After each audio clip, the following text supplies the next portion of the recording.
What's up, y'all? Be strong or be nothing. It's pretty daunting, isn't it? It's pretty daunting to hear something like that. When someone tells you to be strong, what do you think of? Like, what are the first things that come to mind when you think of strength and being strong? Me personally, the thought that came to mind a few years ago is quite a bit different than the thought that comes to mind at this current stage of my life. I used to see strength as more of a physical thing, being, big and jacked and being able to lift heavy weights. But it turns out that physical strength is actually no indicator. It's not an indicator whatsoever of legitimate strength. Now, what is actual strength? Let's get into that. Well, I watched this video yesterday, and I don't remember who posted it. I'll link the video in the description. But the title is Be Strong or Be Nothing. And that's basically one of the main philosophies of Nietzsche. Friedrich Nietzsche is a German philosopher. And that was kind of one of his main core values and beliefs. If you're not strong, then what are you? What are you contributing? And if you think about it, actually, before I get into that, I'll talk about kind of what was in this video and what sort of realizations that I made while watching this video. And then I'll kind of talk about my personal experiences. So in this video, he's talking about Friedrich Nietzsche's kind of idea that if you're not a kind and a gentle and a uplifting character, then you don't actually possess any sort of strength. And in order to be actually strong, you have to be, like I say, you have to be kind, and you have to be compassionate, and you have to have the ability to uplift those people, the people around you, whether that's your family or friends or your coworkers. Be a positive light. Be a lighthouse in a foggy ocean for the people around you. Be that beacon of light. And it all stems from positivity, and it all stems from kindness and treating everybody as equals. That's what real strength is. You feel me? Whenever I was watching this video, I kind of had a huge epiphany. It was this. I want to preface that this video is extreme, not this video that I'm recording, but this video that I'm referring to. It is so profound. I was watching that video, and maybe it's just because it was really applicable to me. And I was just holy shit, this is ticking so many boxes, and this is exactly what I need to hear right now. And again, I'll link the video in the description. But this video talked about leaders like Gandhi. And I don't know a whole lot about Gandhi, but he basically just talked about how leaders, there's so many big leaders, historical leaders that were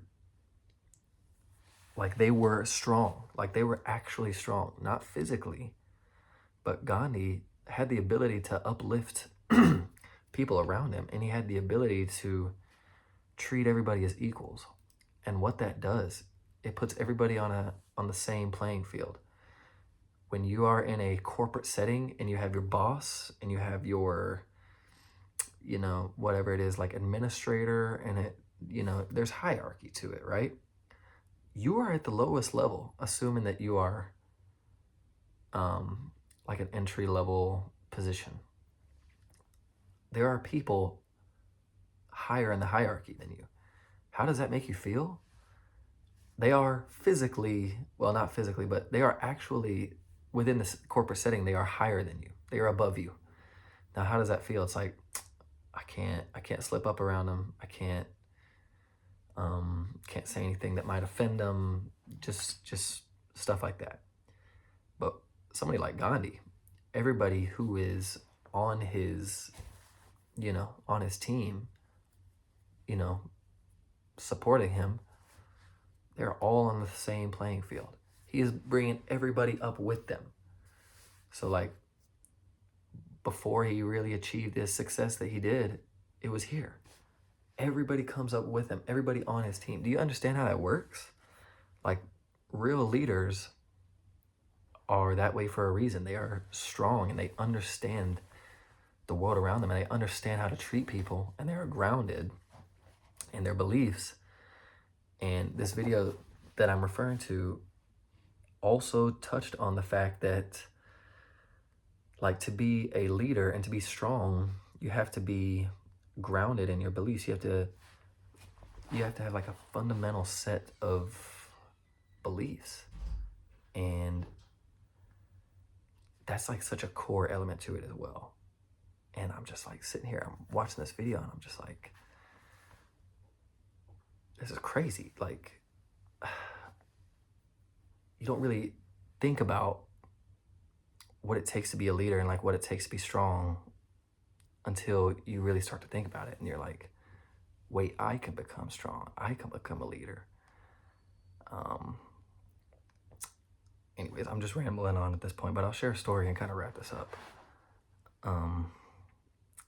In my place of work, there is one of my favorite buddies who I work with. He is a little bit younger than me, and I think he's 19, and he's just this big dude. He's strong as an ox. And whenever he first got hired, I remember I was a little bit hesitant. I had my, you know, judgments. I'm not necessarily judgments, but like assumptions. That's a better word for it. And yeah, I kind of steered away from him at the beginning, but as I got to know him a little bit better, I kind of realized that he was, you know, a lot kinder than I assumed him to be. He was a lot more gentle, and he himself is kind of an uplifting character as well. And me and him developed quite a great relationship, actually, because I think we see core values that, you know, we share within each other, and it's attractive, not like in a romantic way, but it attracts me to him in the sense that like, oh, I want to get to know him more, and I want to understand his character more, because these qualities that he's demonstrating over time is, I mean, like, they intrigue me, basically.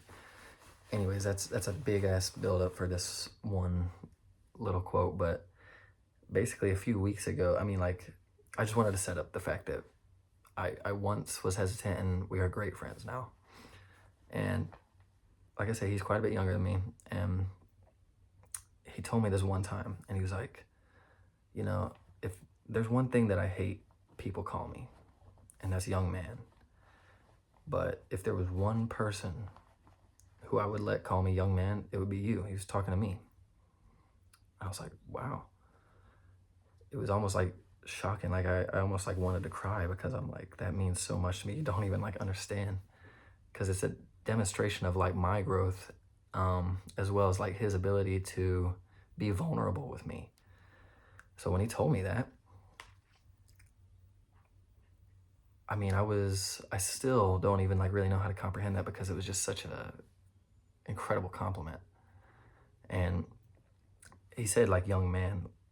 He said that to me because anytime I go up to work, and anytime I see people who I work with, see my coworkers, I treat them all the same. I'm like, hey, what's going on, man? Like, how are you doing? Like, always asking questions about them. Like, that's how you get to know people. That's how you like demonstrate your ability to understand like complex emotions and stuff like that. Like, you have to show initiative, and you have to want to get to know people better in order to develop relationships. But he said young man because a lot of times when I see my coworkers who are younger than me, I'll say, yo, what up, young man? What's going on, son? Or I'll call them something like that. It's just like a form of endearment. It's not really meant to put them lower than me, because I have flaws too, and they know that.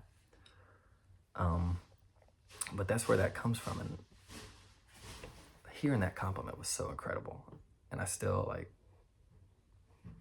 I don't know, it's still one of the best things that anybody has ever told me. Because, like I said, it demonstrates my growth so much. And, like, it shows that I have the potential to be a leader, and it shows that I have been growing so much without me even kind of like realizing it. Like, yes, I do realize small things over time, but that's like a monumental thing. Like, that's like a top 5 thing somebody's ever told me. And everybody has this ability to become strong. All you have to do is identify yourself. Like, where do I kind of fit into this world? You have to adopt your core values. You have to understand yourself, and you have to become grounded in these values and these beliefs. And then you share them with people, and then you uplift people, and you're kind to people. And that's really all it takes, man. We can make this world a better place if everybody tries to become stronger.